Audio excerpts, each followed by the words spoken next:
Okay, let's get started on part 5 of a response to Micah Network Declaration on Integral Mission. This might take a little bit longer than I thought it would the other day as I was thinking about doing this one, but there are a lot of subjects that are brought up in this that we might want to touch on. Again, this is part 5, and there might be another part because I don't know if I'm going to get to this or not, but this shouldn't take long at all. But we'll see. We'll see. I might just do this as well. But let's just jump right into it with a summary of where we've already been. You can watch those on your own. Integral mission and advocacy. I'm going to read each paragraph at a time and then go back through one sentence or less at a time, as we have been doing. Quote, "We confess that in a world of conflict and ethnic tension, we have often failed to build bridges. We are called to work for reconciliation between ethnically divided communities, between rich and poor, between the oppressors and the oppressed. We acknowledge the command to speak up for those who cannot speak for themselves, for the rights of all who are destitute in the world that has given money rights greater priority than human rights. We recognize the need for advocacy both to address structural injustice and to rescue needy neighbors." Okay, there's a lot in that one. Remember the last video I said that this is, excuse me, sorry, moving my chair around a bit much. It becomes clear what they actually mean the further on into the documents that you read. The problem is, if you're not careful, you realize, oh, I've already bought into what they've said above, and now I'm buying into what they're saying below.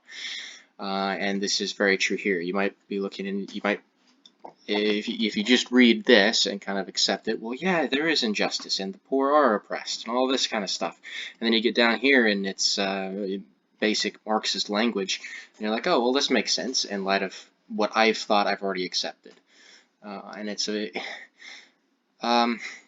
it's a strategy. You need to be careful these days with theological things because it's embedded everywhere. And as Christians, we like to give a benefit of a doubt to each other, which is good, but not so good when we don't know who we're reading from, and we're just kind of jumping into it. And oh, they're Christians, so they must be all right. Oh, they're Reformed Baptist. Oh, they're Presbyterian. Oh, they're etc. etc. They must be okay, and we need to not think that automatically. So let's go sentence by sentence. We confess that in a world of conflict and ethnic tension, we have often failed to build bridges. Well, yeah, there's conflict in the world. There's tension in the world. What that tension and conflict is over, probably in our minds, probably isn't what the people who wrote this are thinking. Given what they think about 9/11, I don't think we mean the same thing. We are called to work for reconciliation between ethnically divided communities, between rich and poor, between the oppressors and the oppressed. Now, we've already touched on the first two, ethnically divided communities between rich and poor. So we've talked about those two already, and we've kind of pointed out the flaws with that. Here's the key thing, between the oppressors and the oppressed. Now, this is cultural Marxism. So this is from New Discourses Online, Cultural Marxism. This is from the Encyclopedia of the Woke, or what is it called? Social Justice Encyclopedia. I want to read just a bit from this, starting with this paragraph here. The most apt meaning of cultural Marxism is that the underlying oppressor versus oppressed analytical dynamic utilized in Marxism proper is reappropriated out of the economic context and into the cultural context. In many regards, this application of Marxian conflict theory to cultural phenomenon is, in fact, what neo-Marxism is all about and what critical social justice is about. If, in the latter case, one reduces cultures to a sense of solidarity with and shared values and political aims with one's identity groups, say like race, sex, gender, or sexuality. I'm going to read this sentence down here. There are many difficulties with the term cultural Marxism. For one thing, cultural Marxism might imply to many hearers that Marxism is the relevant part of the phrase, which is somewhat inaccurate, where both neo-Marxism and critical social justice are connected. So that wasn't what I was looking for. Anyway, this is enough. This is enough right here. It's oppressors versus oppressed applied to everything. And that's what the Micah Network is doing here. The main evil in the world is that there are oppressors and that there are people who are oppressed. And it doesn't matter if the oppressors are sinning according to the Bible, according to what has been traditionally understood from the Bible. All that matters is that there's inequality, and that inequality is inherently evil, and those who have more are the sinners in this case, and those who have less are usually the ones that have just been, marginalized and oppressed and put down. Standard Marxist vocabulary, and it's a shame that they put it all the way down here, because I imagine it's duped a few people. Let's just move on. I'm done with that. We acknowledge the command to speak up for those who cannot speak for themselves, for the rights of all who are destitute in the world that has given money rights greater priority than human rights. Okay, we've already talked about in the first video of this, part 1, and the response to the Micah Network Declaration. We've already talked about what they're talking about when they speak about money rights of market forces. They are enemies of the free market, essentially. And so when they say money rights, they're basically saying society structures what value human beings have around money. Okay, that's what capitalism does, and therefore capitalism is evil, i.e. Marxism. Rather than saying, well, money and the love of money is the root of many kinds of evil, and so defining it in a biblical sense. And so they say money rights greater priority than human rights. Now, you can see there I've highlighted human rights in red. That's because human rights is very, very different than natural rights. So I can't show you on Bean itself, but I typed in human rights versus natural rights into the Bing search engine, and here's what it came up with. I'm going to comment on this. I don't agree with its understanding of natural rights, but it's fairly honest about what human rights are. Fascinatingly enough, natural rights and human rights are two types of rights that are claimed to belong to every person. Okay. However, natural rights are based on natural or moral principles, while human rights are based on legal agreements or conventions. Natural rights are universal, inherent, and inalienable, meaning they cannot be taken away by any law or authority. Human rights are specific, granted, and revocable, meaning that they can be changed or removed by law or authority. So, natural rights are what John Locke talked about. So, life, liberty, and property or estate, right? And those are God-given, inalienable, natural rights. That's what we're born with. That's what we have. You can't take those away. It is unjust to take those away, and you can't take it away by law or anything. It's inalienable. You cannot separate it. That's the foundation of Western civilization. They aren't granted by law or convention or council or anything else. They're given by God. Okay, and so that's the foundation of these things. Now, human rights are different. Human rights are granted by governments, and this is significant. Okay, once you start kind of parsing this out as it's been for like the last century. So there's a modern human rights movement about 100 years ago, and you can see this coming out in the Nuremberg trials. There's a book called East-West Street. I encourage you to buy a copy and read it. It's the history of the Nuremberg trials, but more importantly, the history of the terms genocide and crimes against humanity. Those terms were unknown before the Nuremberg trials, and those terms were introduced then. And they were introduced on the foundation of human rights, which is a dangerous thing, because Human rights are a governmental social construct. And so genocide and crimes against humanity were defined as abrogations, violations of human rights, i.e. violations of social constructed rights. Okay, so the human rights that they were defining may well have been according to the natural rights, but they weren't pleading on the basis of natural rights. Does that make sense? They weren't saying because these are inalienable rights. They're not granted by any authority. They're natural to everybody, and these are those rights: life, liberty, estate. They didn't say that. They said they are human rights. We grant them, etc.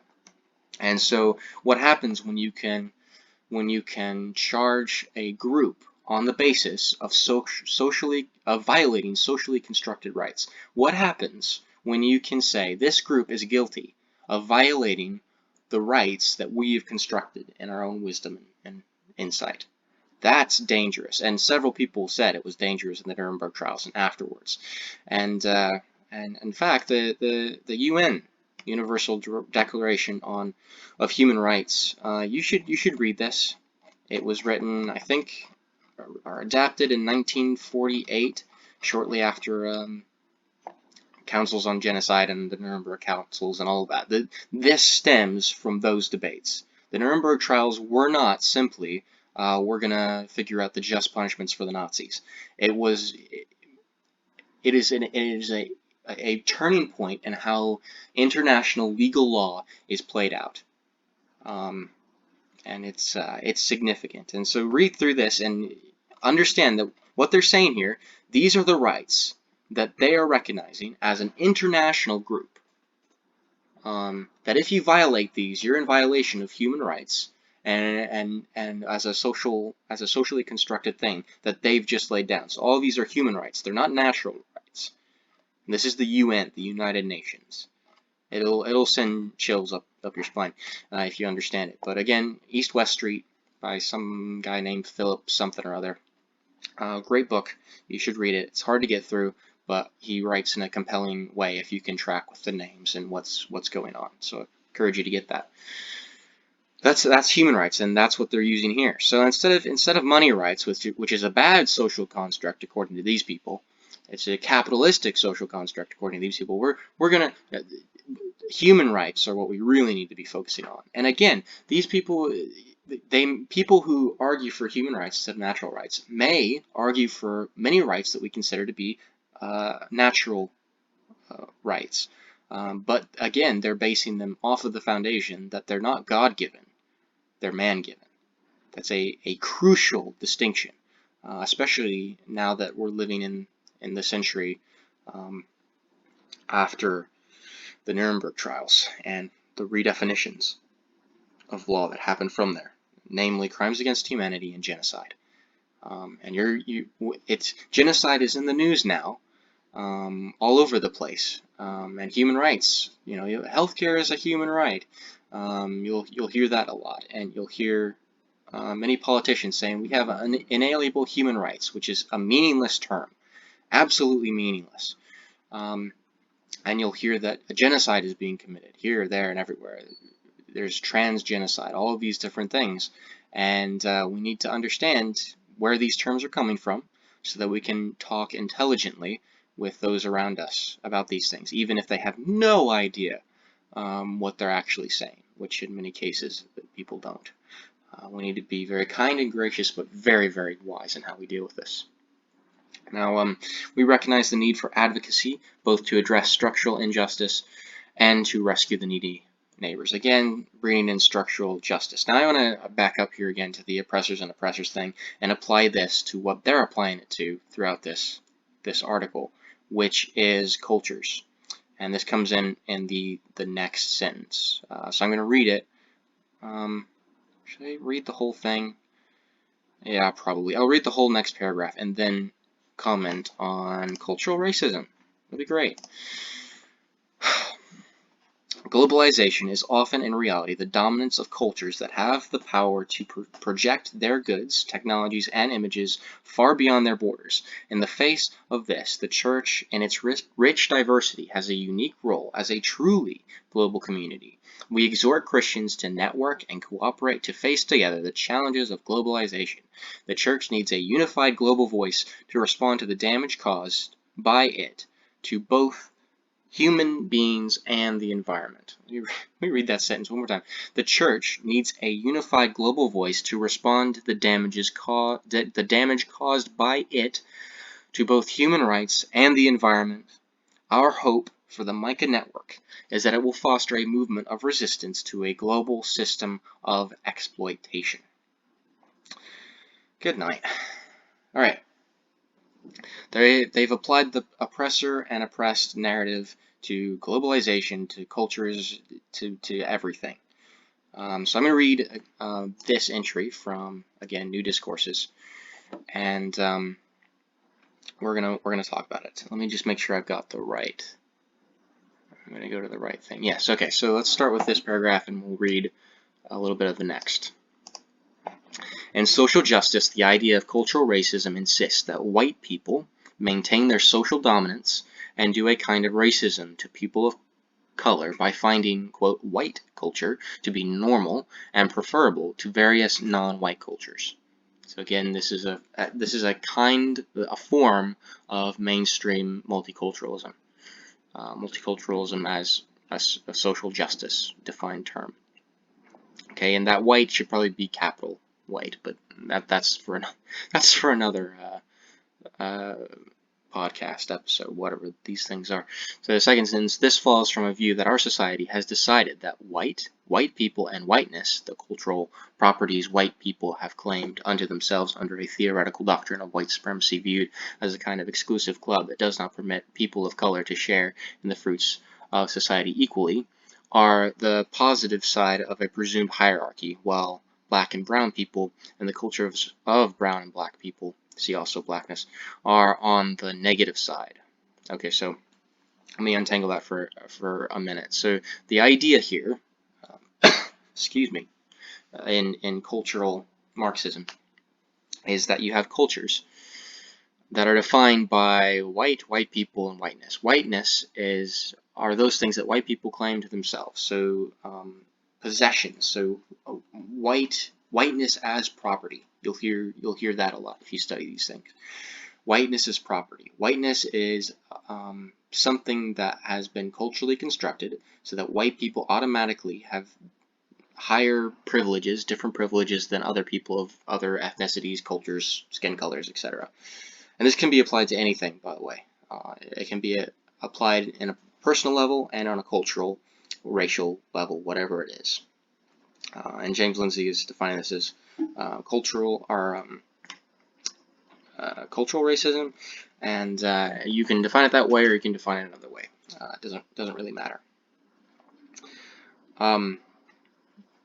Okay, so last sentence there, by having more interest in white culture and less interest in other racialized cultures, whiteness is systemically racist against those other cultures.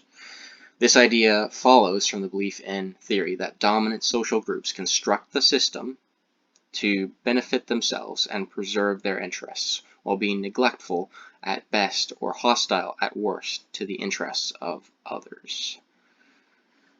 Okay, so that's cultural racism, cultural Marxism at its finest, and I think that's exactly what's being communicated here. Our hope for the Micah Network is that we will foster a movement of resistance to a global system of exploitation. And what is that system of exploitation? Ethnically divided communities between rich and poor, between the oppressors and the oppressed, based on human rights and structural injustice. Ta-da! So they want globalization is often in reality the dominance of cultures that have power to project their goods, technologies, and images far beyond their borders. This is in reference to America, particularly in the West, more broadly. And so the description of again what happened on 9/11. Here's what they say. This is what they say about 9/11. We recognize, too, the symbolic meaning of this act of terrorism, i.e. 9/11. In his day, Jesus interpreted the butchery of Pilate against the Galileans as an opportunity to repent. Blah, blah, blah, blah, blah, blah, blah. Could it be that this act against the symbols of Western economic and military power is a call to repentance? Okay, so that's what they're talking about. Western economic and military power. That's what they're talking about when they say the dominance of cultures that have the power to project their goods, technologies, and images beyond their borders. This is anti-America, anti-West, and I would argue anti-Christian, as its Christianity is understood biblically. In the face of this, the Church, in its rich diversity, has a unique role as a truly global community. We exhort Christians to now work and cooperate to face together the challenges of globalization, the challenges of America in an increasingly globalized world. America doesn't need to be the dominant culture. America needs to be brought down. The Church needs a unified global voice to respond to the damage caused by it to both human beings and the environment. Now, this coupling of human beings and the environment. Excuse me, let me get some water. I'm still struggling with the cough, unfortunately, which is very unfortunate. I think it's probably because I've been talking and shouting too much, which these podcasts aren't helping, but I'm going to do them anyway. There's only so much time. So the Church needs a unified global voice to respond to the damage caused by it. Globalization, I think, although you could just take that sentence and say, well, the Church has damage, but I think they mean globalization, to both human beings and the environment. Now this, you might be thinking, well, what do they mean? What's the harm in a statement like we want to deal with the damage caused by globalization to both human beings and the environment?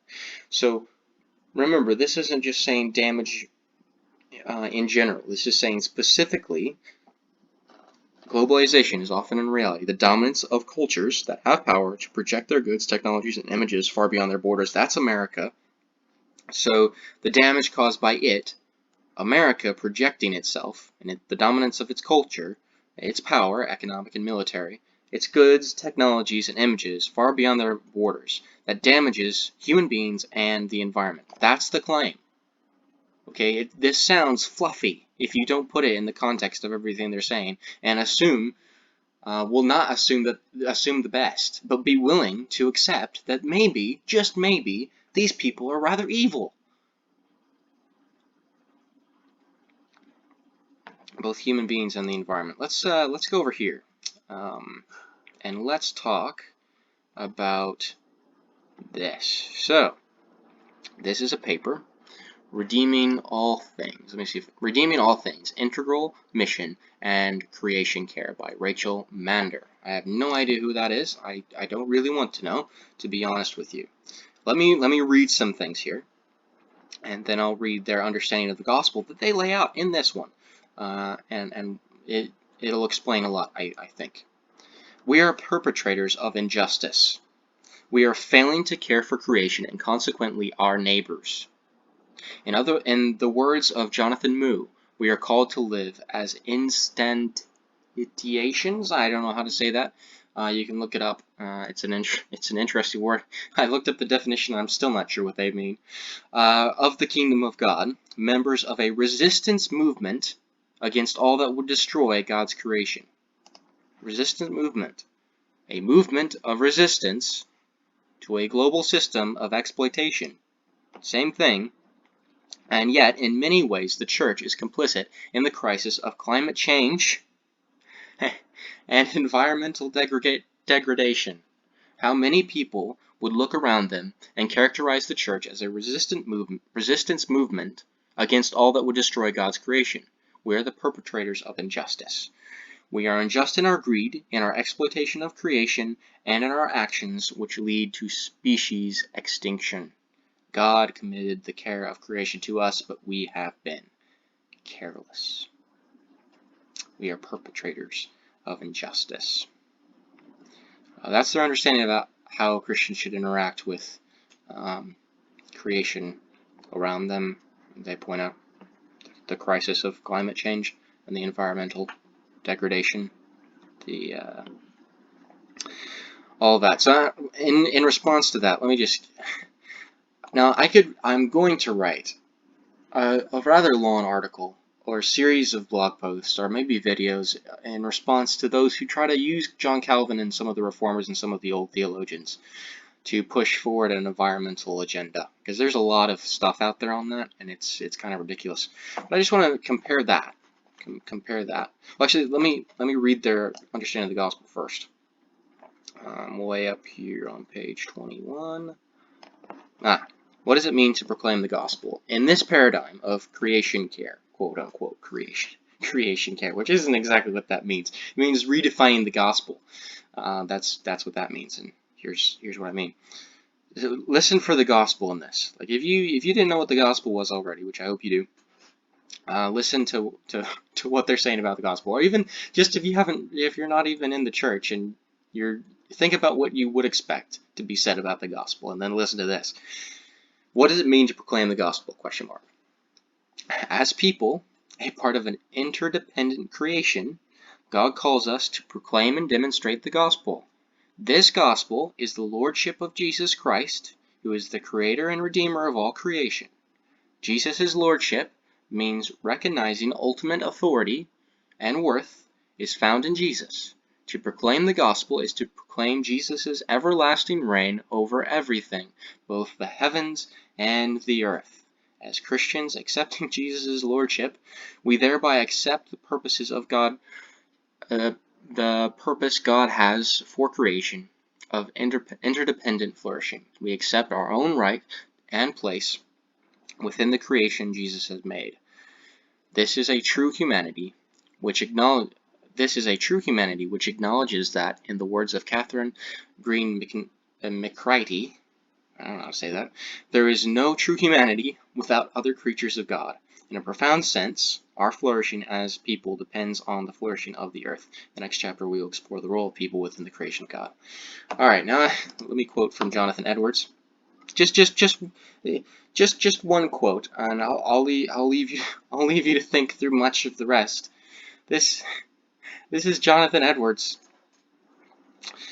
The whole old creation, both heaven and earth, as to all its natural glory and creature fullness, was to be pulled down, and thus way was to be made for the creation of the new heavens and new earth, or setting forth of the whole elect universe in its consummate, everlasting, immutable glory in the fullness of God, in a great, most conspicuous, immediate, and universal dependence on his power and sovereign grace, and also on the glorious and infinitely excellent nature and essence of God, as the infinite fountain of glory and love, the beholding and enjoying of which, and union with which, being the elect creatures all in all its strength, all its beauty, all its life, its fruit, its honor, its blessedness.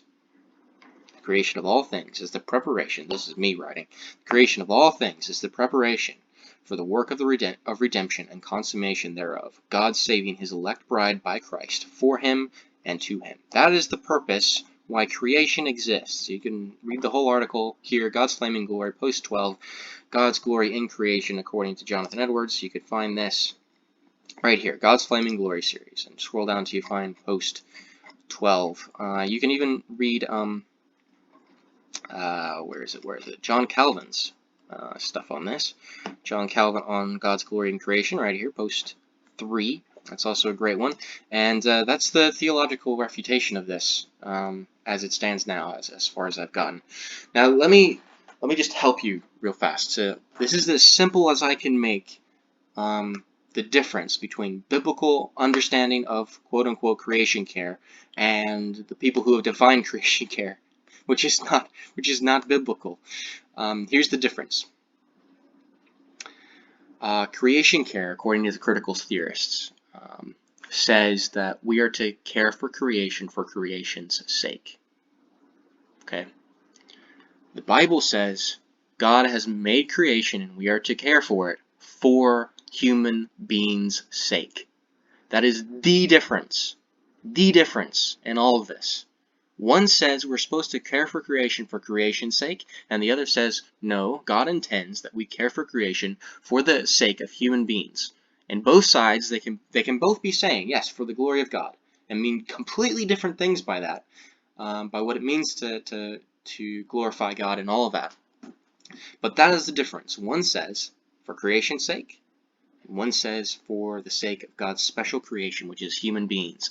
And we need to understand that. I cannot emphasize how important that is when it comes to understanding environmentalism, how we are to interact with creation today. It is infinitely important.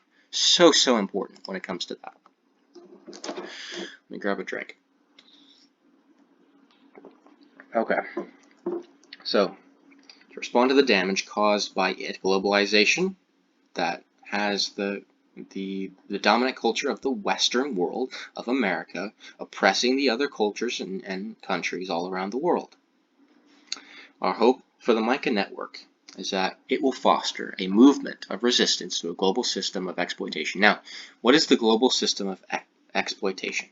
I think that it is the dominance of cultures that have power to project their goods, technologies, and images far beyond their borders. That's what's being referred to here, and particularly, as made clear in the rest of this declaration, from America. Now, you may be saying, well, you know, what's the damage that this could cause? Well, let's read from this for a second. The Global Child, The Path We Want to Take by Nadine Chandar-Mashuri and Tia Palmero, published September 1st, 2020. Okay, let's begin up here with this, right? And this is from University at Buffalo, Global Health Equity. This year, 2020 to 2021, is a year of reckoning of all kinds. We are in the middle of a global pandemic that has exacerbated economic and gender inequalities, as well as those along other dimensions, making clear how unfettered global capitalism is a system of oppression.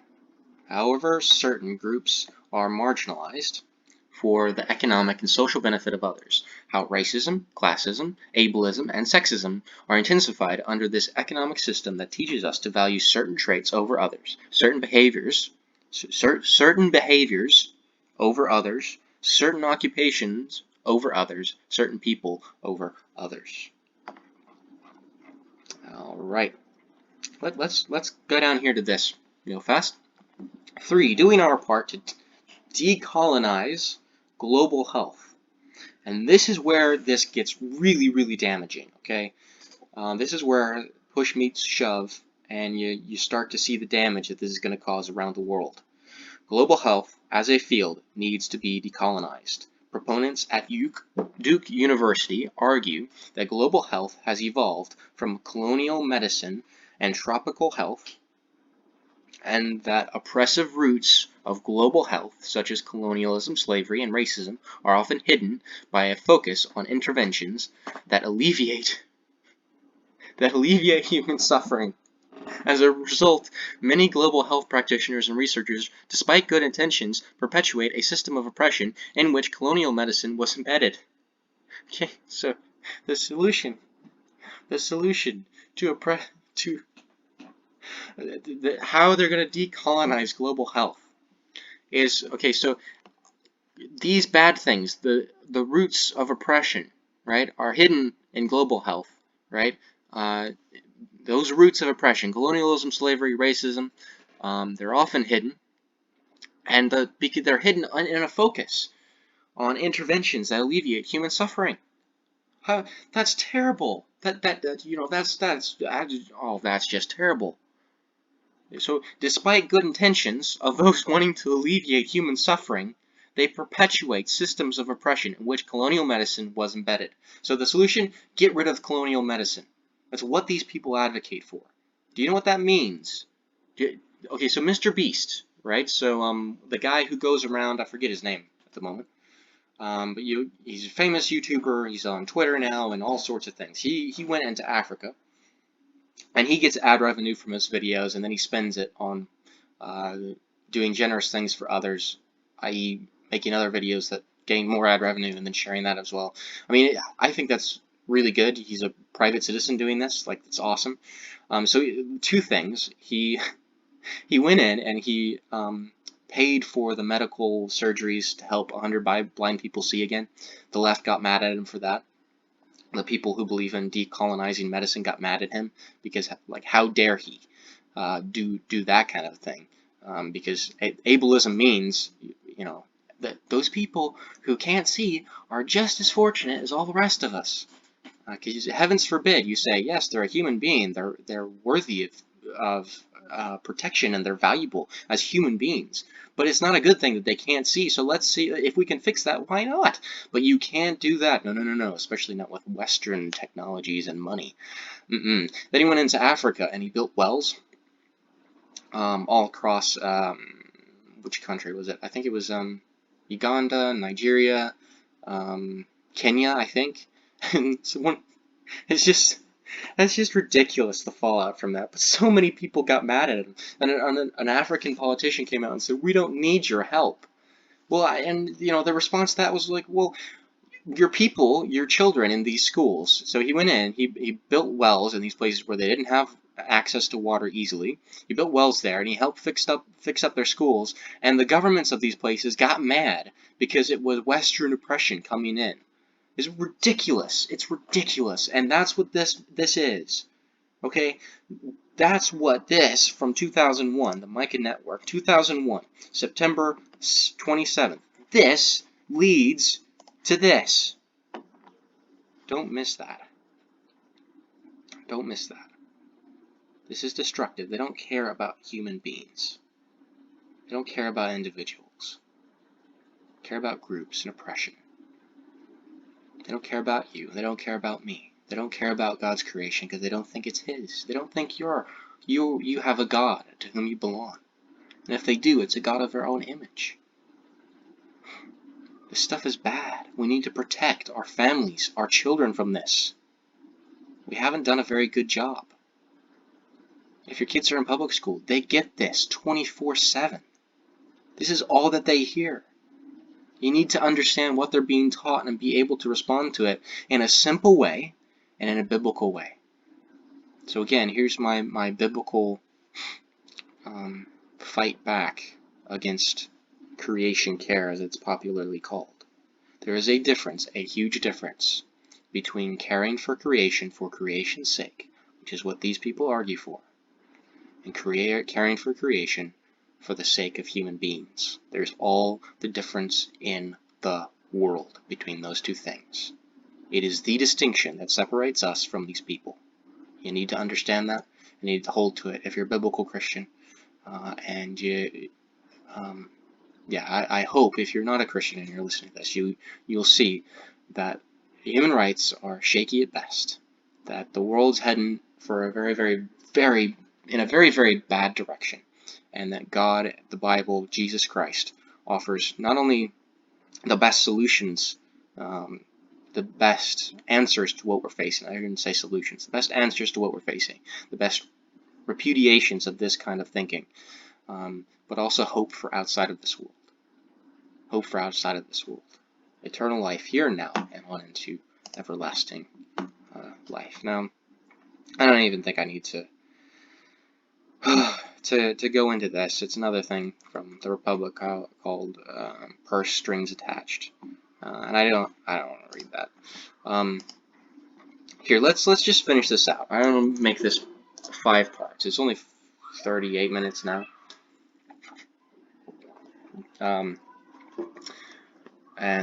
So let's go ahead and finish it. Integral mission and lifestyle. Did we do this? We didn't do this last paragraph. Okay, so let's do this and then read this down here. We affirm that struggle against injustice is spiritual. We commit ourselves to prayer, advocating on behalf of the poor, not only before the rules of this world, but also before the Judge of all nations. Well, I'm going to leave that there. Injustice is also spiritual, which makes their ideas more dangerous because it's then taking over Christianity. The oppression is also spiritual. It's basically what they're saying. But the things in this paragraph aren't expounded on enough for me to really get into it. And there may come other papers that I respond to in which we can actually talk about this, but I'll leave you to think through that on your own. Integral mission and lifestyle. Integral mission is the concern of every Christian. We want to see the poor through the eyes of Jesus, who, as he looked on the crowds, had compassion on them because they were harassed and helpless like sheep without a shepherd. Okay. Yes, Jesus looked out on the crowds, and both Matthew and Mark is where we can see this. Here, let me cough real fast.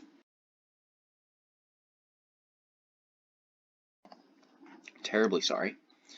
In Matthew and Mark, Jesus said this, that they were sheep without a shepherd. We can go to Jeremiah, into Jeremiah 5 and other passages, and you can see God gave shepherds to his people to shepherd them. They didn't do it. Instead, they sinned. It wasn't that they merely oppressed them by having inequalities. It was that they sinned against them. This is something that is extremely important when it comes to listening to sermons these days, because some people are defining sin to match more along the lines of this, right? So the sinner, take take Jesus' parable of the tax collector and the Pharisee when they pray. Some sermons today, and I'm not saying that everybody who does this should be written off. I am not saying that. Please hear me on this. There are so many commentaries, so many books published in the last century that argue for this. It's everywhere. And if your pastor has preached a message that has this, then don't condemn him for it. Don't call him out publicly for it. But listen for these things and then ask him questions. Why did you say this in this way? Not in an accusatory tone, but in a tone of concern, in a tone of, hey, I think something's gone wrong here. So take the Pharisee who prays, Lord, I thank you that I'm not like such people. And then the tax collector who beats his breast and says, Lord, I'm unworthy, basically. Well, some say that the Pharisee is just othering the people like the tax collector, the sinners. He's just othering them. And the tax collector is the one who's the other in society. So it can be applied to all sorts of things that Jesus wasn't implying there. It can be applied to those of a certain gender, quote-unquote, orientation. It can be applied to the poor. It can be applied to, well, just about everything. When you imply that the Pharisee is the oppressor and the tax collector is the oppressed, where Jesus is going, no. They're both sinners. They've both got a problem. Who do you think went home justified? It was the tax collector who beat his breast, and before God says, I'm unworthy of you, Father. I'm unworthy of God. I'm not worthy to be called your son in your sight. And the Pharisee, who he's a sinner just as much as a tax collector, but he doesn't go to before God and plead God's righteousness, his God's help. He pleads his own righteousness. That's the difference. That's the difference. It wasn't the level of their sin. It had nothing to do with that. It was who they were standing before God, their heart attitudes towards God. And yet, many sermons, many commentators make it out that it's an oppressor and oppressed narrative, that the tax collector is representing the other, even in our own societies, which can be applied to literally anything, and the Pharisee is the oppressor. And biblically speaking, Jesus isn't talking about that whatsoever. That's not the point of the parable. The point of the parable is, look, the one who goes home justified isn't the one who looks the most righteous. The one who goes home justified is the one who stands before God alone and says, I'm unworthy, and I need you. Cast his soul completely on God for mercy. So, how did I get on that? The crowds. He had compassion on them because they were harassed and helpless like sheep without a shepherd. They are sinners, and they don't have a shepherd. They're helpless. They don't have a shepherd. Jesus has compassion on them for that reason. It's not because they fit into this Marxist oppressed paradigm. They're sinners, just as much as anybody else. And yet, God, in His wisdom and incarnate Jesus Christ, has compassion and mercy on them. It's amazing. It's such a better gospel if you frame it like that. It's the actual true gospel. And things like this betray that. Second paragraph. Quote, there is a need for integral discipleship involving the responsible and sustainable use of the resources of God's creation and the transformation of the moral, intellectual, economic, cultural, and political dimensions of our lives. For many of us, this includes recovering a biblical sense of stewardship. The concept of Sabbath reminds us that there should be limits to our consumption. Wealthy Christians, both in the West and in the two-thirds world, must use their wealth in the service of others. We are committed to liberation of the rich, from slavery to money and power. The hope of treasure in heaven releases us from the tyranny of mammon. Oh, gosh. This paragraph is something else. There is a need for integral discipleship involving the responsible and sustainable use of the resources of God's creation and the transformation. We've already talked about the responsible and sustainable, right? We've talked about it from this. Redeeming all things, that terrible understanding of the gospel that means nothing. Nothing. Has nothing of the gospel of free grace, of justification to be found in Christ and no other. Nothing of that. It's not a spiritual thing. It's an oppressor thing. Okay, so we already talked about that. And the transformation of the moral, intellectual, economic, cultural, and political dimensions of our lives. That's what they aim for. The transformation of all this stuff. They're not seeking to understand it. They're seeking to transform it. And not from a model that's biblical, that says sin is sin, that injustice is injustice. But that's a social justice understanding of all of this. And they want to transform our lives based on that. And they've done a pretty darn good job. Because we're more than 20 years on now. And we're feeling the effects, man. It's not enjoyable. For many of us, this includes recovering a biblical sense of stewardship. Again, stewardship, I'm so sorry to tell you this, but stewardship is another one of those words in the broader net of creation care that you're going to have to, when somebody says that, you're just going to have to make sure that they're not saying we're caring for creation's sake, but we're caring for creation for the sake of human beings, because there's all the difference in the world in that. And I'll hopefully write some blog posts and articles and videos on that coming up here soon. I don't know when. The concept of Sabbath reminds us that there should be limits to our consumption. Really? Is that what a Sabbath is there for? I thought Jesus said the Sabbath was made for man, not man for the Sabbath. I thought that's what Jesus said. What do you mean the Sabbath reminds us that there should be limits to our consumption? As if the world is a priority to all of us. What a ridiculous theological concept. It's absolutely nuts how they can arrive at that. Wealthy Christians must use their wealth in the service of others, both in the West and in two-thirds world. Okay? Oh my gosh. Wealthy Christians. Wealthy Christians. Just gosh. Okay, so remember my blog post. Let's go here. I'll show you the biblical economics. Where's the search thing?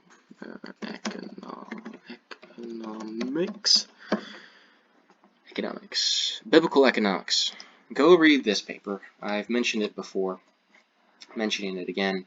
Let's go here and scroll down to find on page and steal. Okay, so let me find it real fast. Okay. The Bible advocates for capitalism motivated by compassion. That's my central thesis in this paper. That's what biblical economics is. Paul states clearly this in Ephesians 4:28. Let the thief no longer steal, but let him labor, doing honest work with his own hands, so that he might have something to share with anyone who has a need. Okay, Micah Network. Wealthy Christians Where is it? Wealthy Christians must use their wealth in the service of others. Paul, the thief, should no longer steal, but work with his own hands so that he might have something to share with anybody who has a need. Do you see the difference? Paul applies this to sinners. Micah Network applies this to the wealthy.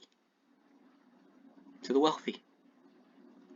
Again, communism destroys all virtue. It says that if you're poor, you're not supposed to help anybody else except the poor, the other needy.